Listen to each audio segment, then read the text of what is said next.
Well, hello, everybody, and welcome back to The Shift. Welcome back. So Katie and I, working with the Zooms in this modern media environment, and we're giving you not only an audio experience, but hopefully a visual experience. How do you feel about that, Katie? I love it. I don't really like that I look as pink as your shirt, but other than that, I love it. Well, Katie, I have to admit something to you. Well, I am using a ring light. oh my God. Yeah, I was thinking this whole time, I was like, your skin looks great, your teeth look so white. Well, I'm just using a normal fucking light because I represent the normal people.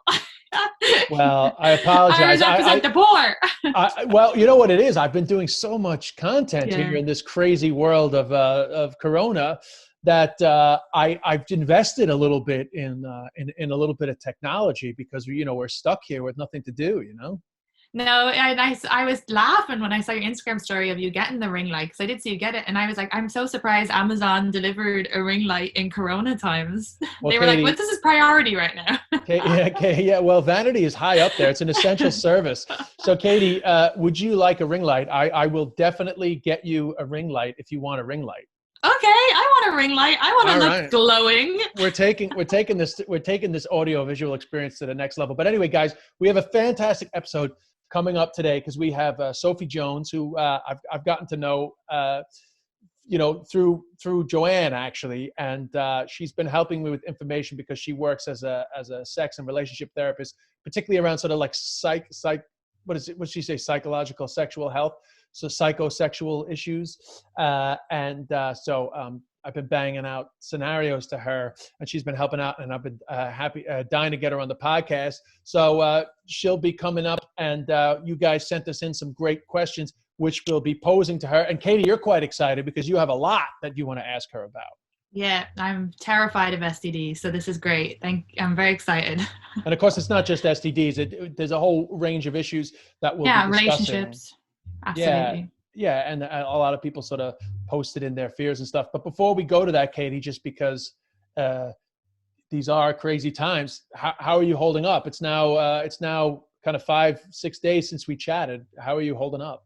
I'm okay, actually, because I was very tired coming up towards, not like, obviously I don't wish there was a pandemic, and is the last thing I would wish for, but it's nice to be able to sit down guilt-free and just watch Netflix. Like, I'm still doing like making content and stuff, but I'm sleeping more and I'm eating healthier. So I don't want this to go on forever, but I'm okay.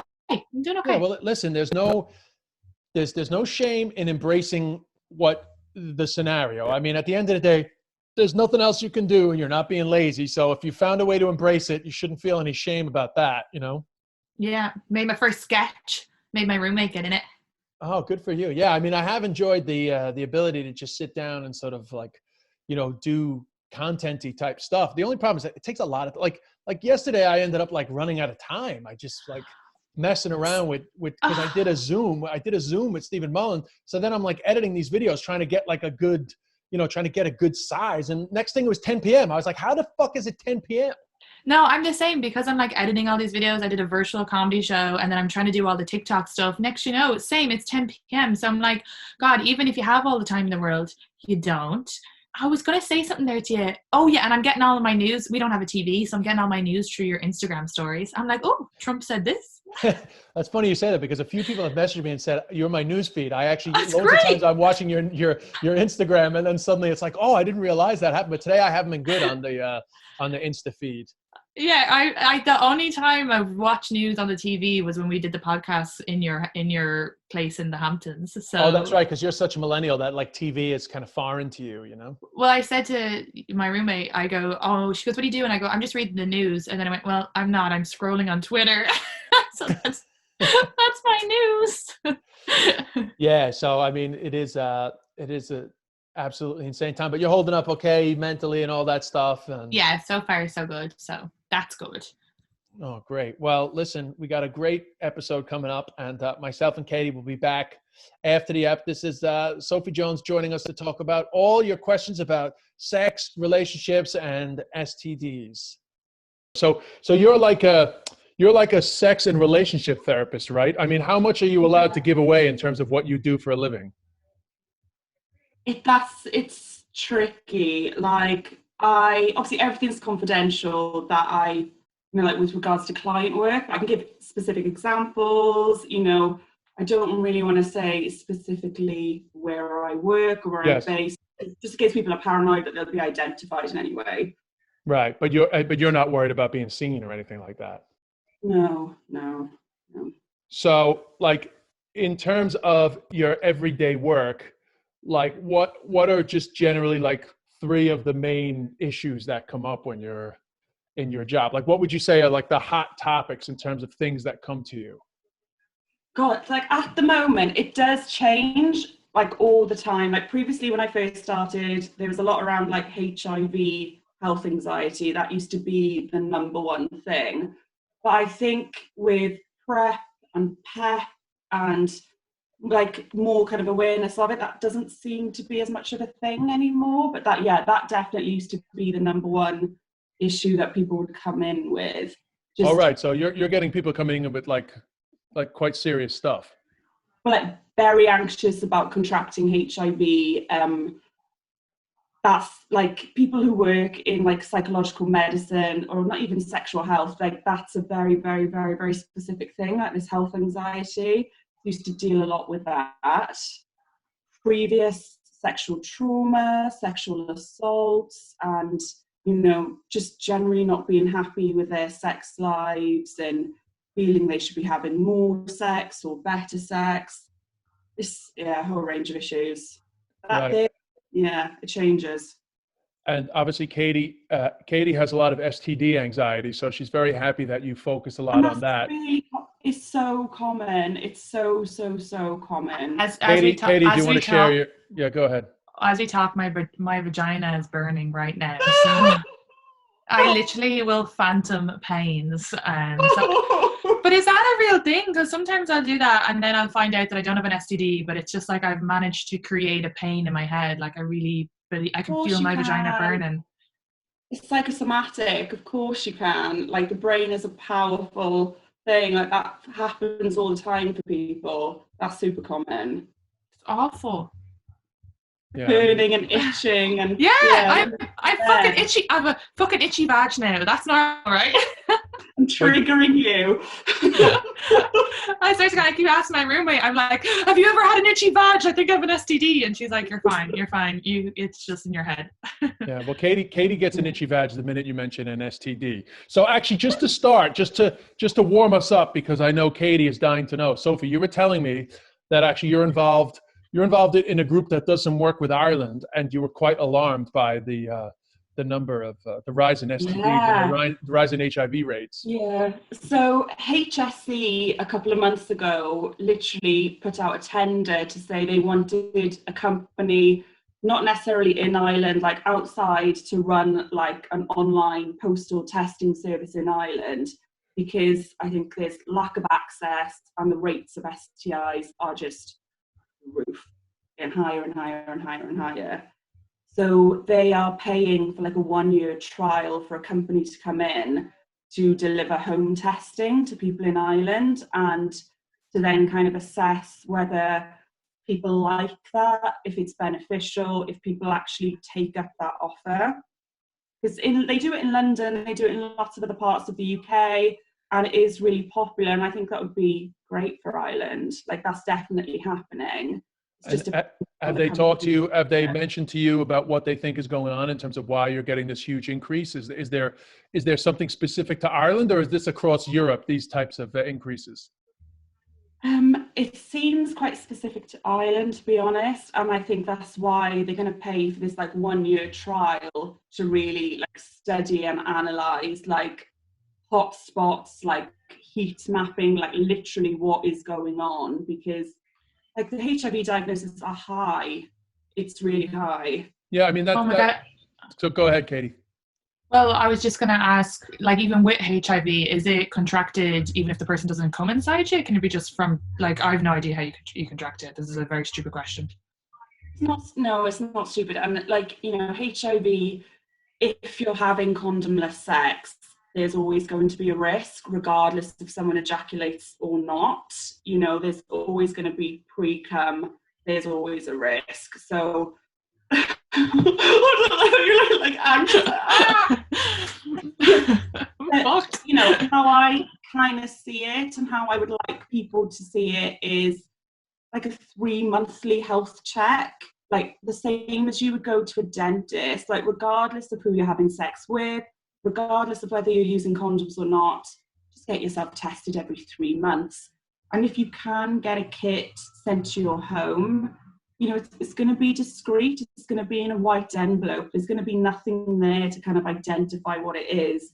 Just do all your tests at home, send it off, and then you find out. So you send it off and then they send you back the results? Yeah, so say, you know, you're a female, you have a vagina, you'll swab your own vagina and you'd prick your own finger, you'd collect the blood yourself and then you post it off. And do you think that'll help? Do you think that'll help to take away, like, is it the thought that people don't want to go for tests because there's a stigma, they're embarrassed, they don't want to be seen in the clinic? So is the idea behind this that if people can do it sort of completely confidentially, that it's just much easier to do it? I think it's easier to do it, and it becomes more of like a life routine. Like, you know, every 3 months, say you can set up an alert reminder every 3 months to say, hey, you know, order another kit now. And again, the stigma of it, some people would not ever go into a sexual health clinic, like they'd be mortified. Yeah, that there is definitely this sense of walking in there, you don't want to look anybody in the face, which is quite silly, really, because we all know that we're having sex. So why would you not want people to know that you're actually being healthy around that sex, you know? But you wouldn't even know. There might be like, you might be just, if it's small towns like Ireland, you might have been just out of a relationship and you don't want your bump into your partner to know that you're having sex. It's more like the gossip, I guess. Whereas in New York City, with local populations, absolutely. Like, I think small towns, absolutely, people are gonna see that you're there and they know why you're there. Do you guys have any like buzzwords or like simple sentences that you constantly try to reinforce to people about getting checked and why it's no big deal? Yeah, because it's just get tested. There's so many misconceptions about STIs. Like, we weren't taught that in school, and you kind of just learn things through popular culture, what you see on TV, what you hear on the radio, and a lot of it is completely false. You know, even if you're using condoms with absolutely everyone, you still should be testing. Right. And what about, let's say, people now, specifically right now during these like social distancing corona times, who had unprotected sex right before this happened and now worried that they might have an STD? Can they still, do they just sit this out, or can they go to the doctor? Can they get something posted for it? It's really, really, really, really difficult now, because obviously nurses and doctors who work in sexual health are kind of infectious diseases specialists. So in light of this outbreak, everyone's being redeployed. You know, it's mental, like clinics are all shutting down. So if you have no symptoms, we're just saying to people, obviously you really shouldn't be having sex now anyway, just kind of wait it out. But yeah, if you have, you know, blisters, ulcers, severe pain, you know, call a clinic or call a doctor to ask for advice. Don't just turn up anywhere. Yes, yeah. And like you said, but also, if you're just paranoid because you had sex with somebody recently, that's probably not a good enough reason to go get tested right now. Whereas normally it would be. Right now, it's probably just relax, no big deal. Chill out. So just scratch your vagina. If you're only itchy, Katie, you know, Katie's trying to pretend she's not talking about herself. I am talking about myself. I had unprotected sex before this COVID thing. I didn't eat. Before this what, Katie? Before this what? COVID. So basically my situation is I was seeing someone and he told me he had been tested his last partner and said, don't worry about, you know, I've been tested and I'm not out here fucking and I have nothing to worry about. And we know each other. So I kind of thought, okay, but he never told me he's actually in an open relationship and was having unprotected sex with her the whole time. So never mind who she's also having unprotected sex with.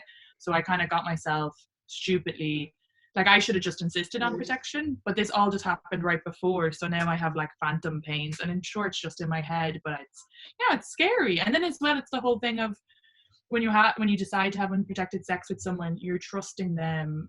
You just really you really need to. I'm using condoms now from now on until it's my husband. But But even if you're using condoms, like, I don't want to be scaremongering anyone or making situations worse. You still should be testing, because, you know, when you think of the sex you have, you know, he doesn't put a condom on like the other side of the room and then you kind of get together. Like, there's always contact and things, I think, before a condom's put on. True. That risk is always there. All right. Well, since we're on the topic of STIs, and I do want to move to our wonderful listeners, send us some questions and some stories. So I want to share a few with you now, Sophie, and get your feedback on it. I have a story about STI testing in college. She's in a particular college in Ireland, and after the infamous Rag Week this year, my housemates and I decided we should probably all get tested. I'd never been tested before. Most of us hadn't. So we said we'd do it just to see what it was like, as much for the safety as anything else. Anyway, one by one, we went in to get our test with the student doctors. We were talking about it a week later. When we got our results, everybody was good, by the way. When they got their results, her friend was like, "Weird that they need a swab of your vagina, throat, and anal cavity, isn't it? I thought they'd only want one swab." We all burst out laughing because Sarah was the only, oh, sorry, I didn't mean to name her. But anyway, Sarah was the only one they asked for an anal swab. They must have taken one look at her and decided, oh, this one looks a bit wild. We love a bit of judging. We love a bit of judging a book by its cover in Little Old Ireland. Also, she's adorable, the least suspect looking of us all. Sophie, what's your thoughts on this story? Oh God, like, that's just hilarious to say that the doctors and the nurses and medical professionals are the judgmental people. Like, it sounds like, you know, tests are all determined on clinical need. No one would ever be asking a patient to swab their bum if it wasn't absolutely necessary for that. Like, she said something, or she answered a question a certain way that, you know, that professional thought it was essential for that test to be performed. So basically, what you're not admitting here outright is that her friend had anal sex. She's having anal sex. Yeah, good for her. She might be she's still sweet and adorable. That hasn't changed. Exactly. There's a lot of judgment about anal, you know? Oh, I feel for her, because she must have just said that like a passing comment, and her friends must have been like, no, we didn't have those tests done. And then she was like, oh, that's so weird. Outed herself. Katie, yeah, like, you know, no one would ever make an assumption. You know, certain questions are asked, tests are always determined on need. So if your friend is getting their throat swabbed and their bum swabbed, it's because they're doing something. Yeah. Katie, do you have a question from your batch? Let me see. Well, this is a serious relationship one, so it's not an STD one. No, that's okay. Hit it. We'll go through all of them. Okay, so she wants help with getting over a relationship with a narcissist. He cheated on me with a girl he always referred to as a friend, and now they're in a relationship. I have allowed him access to me again, and we have had sex recently, but he's still in the relationship with the girl. He contacts me when they fight or need something. Why can't I break ties? And then she said we were together for 5 years, spoke about marriage, and he cheated on me and basically dated the two of us for 6 months, and this girl didn't know either.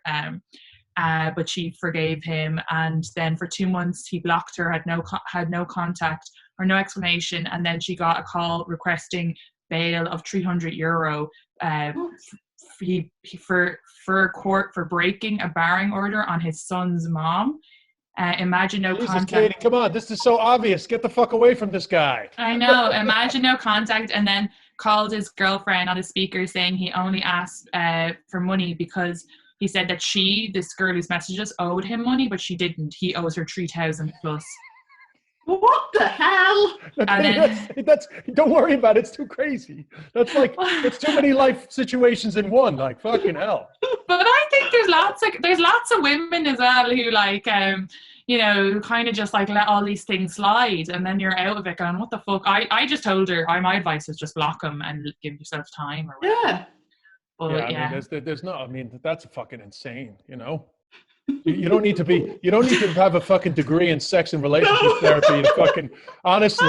Block, delete, move on. Okay, that's what I said. So God. I gave good advice. I can be an expert. Yeah. All right, here we go. What the hell? Okay, another one from one of our listeners. Tips for telling a guy you are dating that you have vaginismus and vaginismus and endometriosis, which means penetrative sex is difficult, would be fab. So that's a genuine health question there. Yeah, so obviously if someone is saying they have vaginismus and endometriosis, they are linked in the healthcare system. You know, that's not something you would diagnose yourself with. You know, you're linked in. And if you have a diagnosis of vaginismus, there are loads of things that you can do to help that. So essentially that means, you know, it's like a fear of penetration where you clamp, like your vagina muscle really clamps and stops entry. Oh, like right. Sometimes, yeah, so sometimes even to the point where a woman can't wear a tampon because it just clamps so tightly, can't even put a finger in, it just, you know, it doesn't happen. So she would be seeking support about that, and I would continue seeking support, but you know, that's difficult to kind of answer tips to kind of raise that. You know, I would just say be open and honest. You have this diagnosis. Success rate for treating it is incredibly high. You're not saying this is going to be a forever thing. It's just something you're dealing with at the moment. And, you know, penetration is not the be all and end all, you know? Yeah, so I guess it's good to just introduce, if they have a sexual relationship, to just introduce the fact that for the time being it would be great if we didn't do that, but we try everything else. Yeah. Therapists would bring the partner in, like I think when it's more of an established relationship, you know, and that's still a problem, that partner can be brought in as well and have sessions together. She could have anal, can't she? Yeah. So that's an option as well if she were willing to go down that road. Yeah, well, like loads of different things, and you know, it's caused by a whole range of reasons, and you know, some physical, some psychological, but the success rate of kind of helping someone in that situation, it's high, it's good. Like that's not usually something someone would have to deal with forever and ever. All right, that's good to know. And I've never heard of that before. Yeah, it's common. Yeah, I've heard of it. I know a girl who has it, and it was on sex education as well. There was a girl, and actually that girl should watch that episode of Sex Education because it shows like the things you can get for exercising. Get little dilators, yeah. But it's really difficult as well for like, you know, cervical screening to test for cancers. If you literally can't put a finger in, how can someone do tests for you? So like some women do have to be sedated or put to sleep to have these routine tests. Right. Just that you brought that up, that's something I wanted to ask about as well. So like, you know, like most women are my age and above will have HPV, right? Yes, yeah. When I was at the gynecologist, she said you don't need to tell partners about it because everybody has it. What is that true? It's true. Like HPV, so the human papillomavirus, hundreds of strains, and it's a transient virus. So say you could have a test today and they could be like, you have strain 14, 16, 22. They could test you tomorrow, that could be completely different. Like there's no rationale in really telling someone that because there's nothing that a partner could do. You know, as a woman, you know, we have cervical screening to test for abnormal cell changes, you know, which could indicate cancer. You know, we do that as routine. For men, like there's nothing really for them to do. So yeah, you have a strain, what can they, because condoms help, but they're not 100%. Okay, that's good to know. Because especially like, I guess, when I'm just thinking as well, if you have it and then they have unprotected sex with you and then go have unprotected sex with another woman and she might not have it. So that's where I'm thinking, do you have to say it? But my gynecologist said no, same as you. She said there's that's really the no risk with sex. You know, there's hundreds of strains. All of us, you know, as we are now, will be carrying strains. Like that's the reality of it. You know, the risk of having sex, you know, is that you might acquire some strains that cause wart symptoms, or some strains that are likely to cause cell changes. Yeah. You keep on top of it. You have your tests, you have your checks. Yeah. I wouldn't worry about, like, I really wouldn't worry about it. Just for the record, Katie, I mean, not that your worry is unnecessary, but you are the only person I know that worries about HPV. Yeah. Well, it's just because I never knew about it and I don't know. And then recently someone said to me, oh, you're meant to tell your partners that like guys can get cancers from it. And I don't have a cancerous strain or anything like that. So I just was like, wow, I need more information about this. But it was just, yeah, since you were here, I was like, I think he was just giving wrong information, this person. But It is common, and I see a lot of men that come in and they say, you know, my partner's told me this, like she has this strain, what can I do? There's no test for men, like there's nothing to do. You know, if they ever notice symptoms on their genitals, go and see a doctor. Yeah, if they get genital warts, it's just, that's pretty much the only thing they have to worry about. I know that there's what, small incidence of penile cancer, right? But like really it's not the main concern in terms of HPV spread. Yeah, and then exactly. it's only one strain, right, that has the genital warts. There's like all these hundreds of strains, right? There's hundreds of strains. Most of them do absolutely nothing. And yeah, you know, if you are unlucky, well, not, I wouldn't even say unlucky, you acquire a strain that causes wart-like symptoms and you have genital warts, treated, easily treated, gone, symptoms are gone. It's great. This is so great to hear. Like that's the thing. I was worrying even about a strain that doesn't cause those, but I just didn't understand. Didn't know. I just don't have the information. So it's good. And I would hate for anyone to like carry around that burden that they have been told something and they feel they're irresponsible by not telling other people, or they, you know, are concerned about spreading it on. You know, you're the same as absolutely everyone else. We all have strains. Yeah. Okay. And that's great. Just a final thing on that, because I want to ask a few more questions. Yeah. Is the hope now that because of the HPV vaccine that this is going to be less and less of an issue? Yeah, exactly. It's amazing. Like, I don't know, in all different parts of the world, it's different. Like in Australia, for example, they've been vaccinating people for years and years and years and years and years. Yeah, well, that hopefully it'll be a thing of the past. All right. Well, let me ask you, this is another question from one of our listeners. What could be reasons if a man can't climax? That happened the last 2 years before our separation, just recently separated. I thought because he didn't find me attractive anymore, given the state of our marriage. Only recently I started to think there might be other reasons. He was on antidepressants for a number of years, but this nagging doubt is in my head. He's in a new relationship, which intensifies the doubts. The sex happened during good periods in between the bad. Oh. Man can't climax. So she's saying that she always thought it was because he didn't find her attractive, and now she's wondering if there were, of course, there are other reasons, of course. You know, there's lots of physical reasons, you know, thyroid problems, depression, certain medications, you know, there are actual real physical health conditions that can stop that from happening. Substance misuse, drug use, that can happen, and then also psychological issues.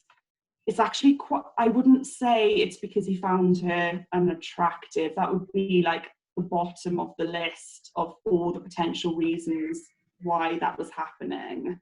Right. So that's good to alleviate. Yes, it's sad that she held on to that. For all that time, because it could be a genuine physical health problem, and that's what I'd always say to men. Like, if anyone's experiencing that, the first thing you do is go and see your doctor. You have a whole range of blood tests done, you know, and then if they deem it to be a psychological issue, then you can manage that.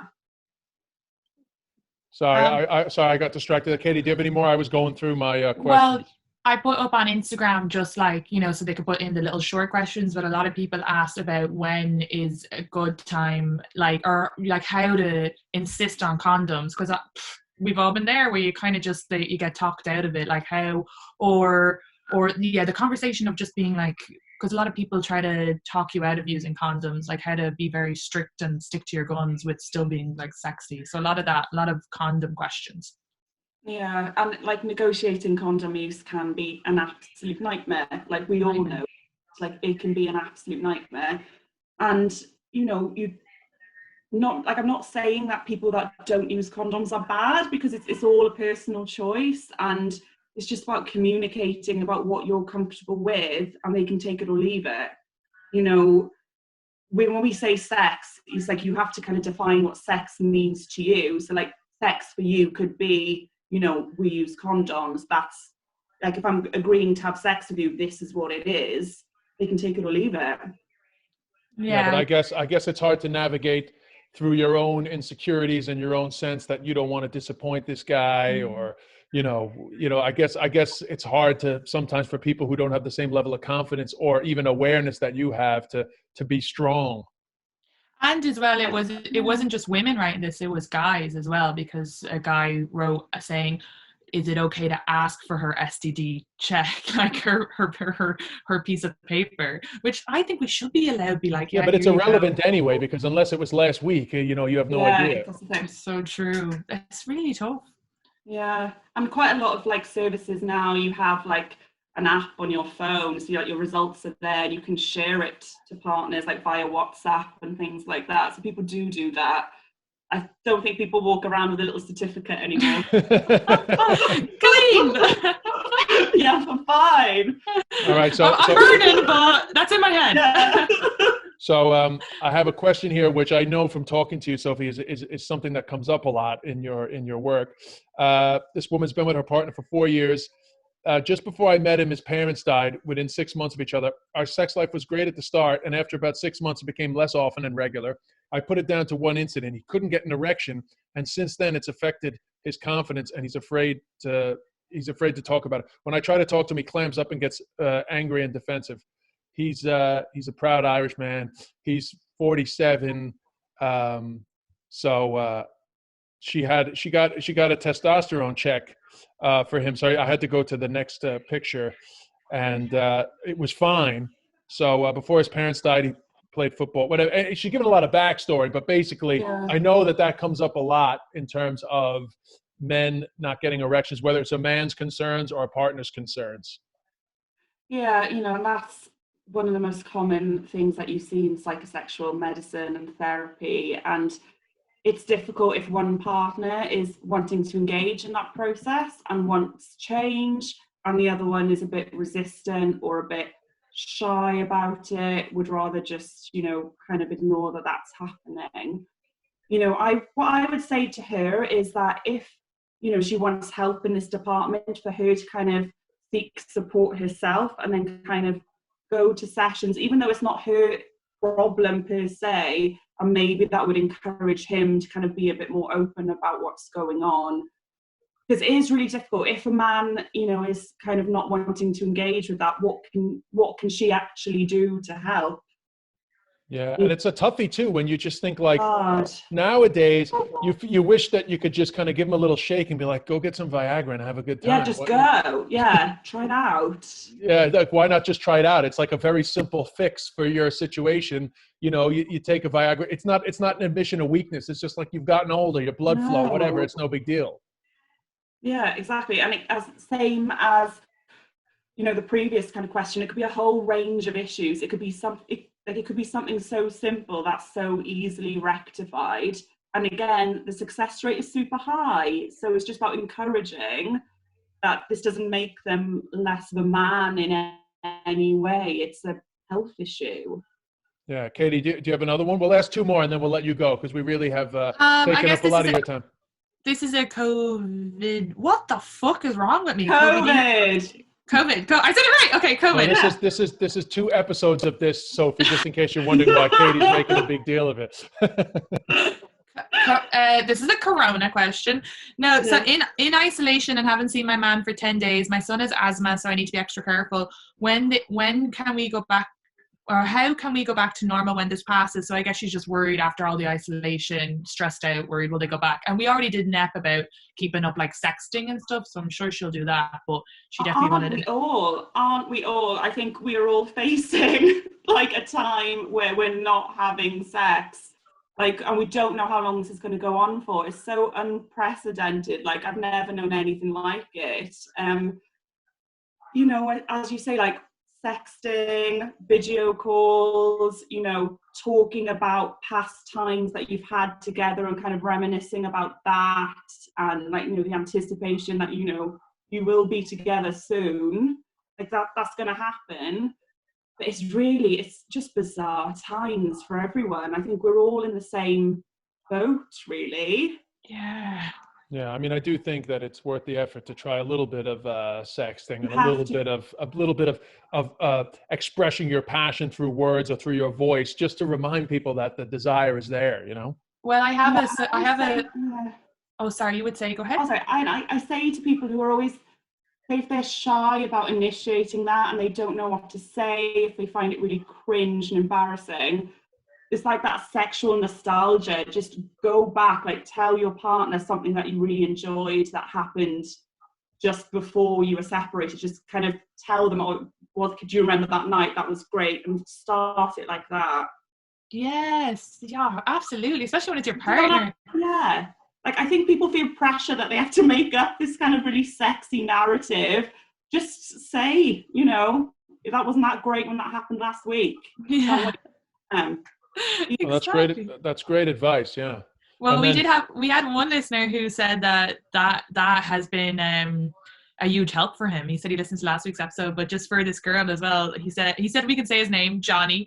I recently started seeing someone to help us get through this. We've started through voice memo chat, and it's helping a lot. And the fact we only slept together a couple of times, that her talking about what she likes and what makes her really turned on is really hot, and hopefully it will make sex better for us in the future.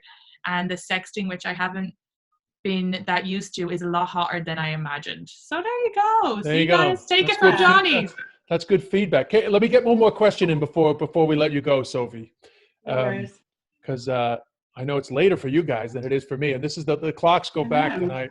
So my Saturday night. Yeah, it's Saturday. Is it? Is it Saturday? Fuck this is my Saturday night. Wild. All right, so it's a 25-year-old single lady. She finds it really difficult to orgasm with a guy. It's only happened once. This comes up a lot, by the way. I don't know if it's relaxation. So I just need to remind myself. So she's 25, single, finds it difficult to orgasm. So I would presume by that she has orgasmed in the past. So when we see people in the clinic with that kind of issue, we separate it into primary and secondary. Like a primary kind of presentation would be where someone has never orgasmed before, and that's a kind of very different treatment plan. Like that's a lot of different work that gets involved with that. If it's a secondary presentation, you know, did she say it's a problem with relaxing, and she's single, like she needs to use this time to like loads of masturbation, getting used to her body, finding out what she likes and what works for her. You know, get that down. You know, she's done it before, you will do it again. It doesn't disappear. You know, you have that physical ability to do that. It hasn't gone anywhere. And, you know, if that's an ongoing issue where, you know, you find it really, really, really, really difficult and it's bothering you, there's loads of services to help, loads. But for some people, again, or like coming is not the be all and end all, and lots of people are happy with that, and they wouldn't want to seek support or additional help around that issue because they enjoy sex in other kind of ways, and it's not always what's the most important part of being intimate with someone. I mean, we push this a lot on the podcast, but just because you're a bit more in the know, I mean, it is 100% official that the more women masturbate, the easier they find it to come, right? Isn't that, well, like it's not, I guess you can't say anything's 100% guaranteed, but it's a proven method of achieving more orgasms when you're with other people, if you practice on your own. Absolutely. And like, you know, she's single, she's 25, she's young, use this time. You know, I wouldn't be worrying about it at all, you know, don't be anxious about that. You know, lots of people who, regardless of what's going on in your life, you know, can struggle with that at certain times. It's common, but it will come back. You've had it before, it will happen again. Well, that's great. And there's also like as well for certain women who are like nervous to, let's say, orgasm if the guy's looking at her, so just do it doggy style and then just touch yourself, you know. Exactly. You know, like you get it down to a routine, you know, use this time. This is like perfect isolation time. I know. I am masturbating so much. It's good for your immune system. It's keeping me ripped. My stomach is. I have a nice stomach, but I think it's because I orgasm so much. You feel good hormones. It's like great. Yeah, good for cramps. I heard it's good for period cramps. Yeah, that's true as well. Yeah. It's good for the brain. I mean, that's how I deal with my period cramps all the time. Good to know. Anyway, Sophie, thank you so much. Do you promote your Instagram and stuff, or are you here more as a medical person? Yeah, don't promote me. It's fine. So, Katie, what did you think of that? That was a lot of info that we just gathered up there. How are you feeling? Oh yeah, no, great. That was amazing. This is so funny. I actually feel like my phantom pains went away in the space of this conversation with her. So that was really good to know. But I think a lot of people can identify with phantom pains, not just in terms of STDs, which we've mentioned a lot, but also in terms of, I pretty much wake up every morning thinking I've got the coronavirus. People have mentioned it already. I hear everybody says that. Like, people have asked me, even though they haven't like listened to my podcast or watched my Insta story, and said, do you wake up every morning feeling like you have it? It's like everybody has that. But you know what I do? I've been waking up and been like, oh, I have a sore throat. I have it. And then I have to remind myself that I've had a sore throat every time I've woken up in this bedroom for 6 months because of the heating. Because it's so dry. You really need to write down a list of things like, remember you have allergies. Remember you just drank water weird. That's just a normal cough. Like, it's making us all hypochondriacs. And by the way, you know, when you're talking about phantom pains and stuff like that, I mean, I have had like genuine burnings in my dick that, because by the way, I mentioned it once before, but I had chlamydia once, and it had a certain feeling, you know, and after I had chlamydia and dealt with it, like a year or two later, I had the exact same feeling. I was like, God damn it, I got fucking chlamydia again. And I literally walked around for like whatever it was, a week or two, till I had a chance to get a test. Like, just like absolutely full on chlamydia. I didn't have, you know, I just stopped all contact with people. And it wasn't chlamydia. I don't know what it was, but it was, she said it's probably soap got, you know, like probably some soap getting up in your dick. A lot of men, when they wash their dick, actually, by the way, like a lot of men, when they wash their dick, you're not really meant to wash your dick with like a lot of soap and stuff. Anyway, long story short, yeah. So long story short, like the burning is not always an STD, but you should always get checked, which is what I did. But it's just so funny what your mind can do to you. Well, also as well, because I right when I found out that, you know, I thought I was sleeping with someone who, anyway, right when I found out that he was also sleeping with someone unprotected, that's when I started getting the pains. But it was the same day that I washed my clothes. I have very sensitive skin, with a different detergent. And when I Googled things, it was like, oh, for women, if you use a different detergent, that can cause a bit of an itch or a bit of a flare up. So it could be just something as simple as bad timing. But sometimes it is your head. Like, I mean, sometimes it absolutely is your head. Like, I thought I had a fever. Like, I don't have a thermometer here. I can't buy a thermometer. But before I left Rialto, before I left Dublin, I thought I had a fever every fucking 3 hours. I take my temperature. It was low. You know, I just, you know, just in my brain, I was like, am I hot? Am I fucking hot here? I take my temperature. I don't know. I've got nothing, you know? Anytime one of us sneezes or coughs in the apartment, we're both like still for a second, just looking at each other. Oh yeah. Anybody that coughs, I'm like, what? I was talking to somebody on the phone the other day, and I got a wrong pipe just with my own spit. I wasn't drinking or anything, but just, I got like the wrong pipe with my own spit. And then they were like, what's going on? I was like, it's a fucking wrong pipe, bro. Relax. For sure. I did this at the start of this extra. I coughed for a second, and in my head I was like, oh, listeners are going to think I have it. I know.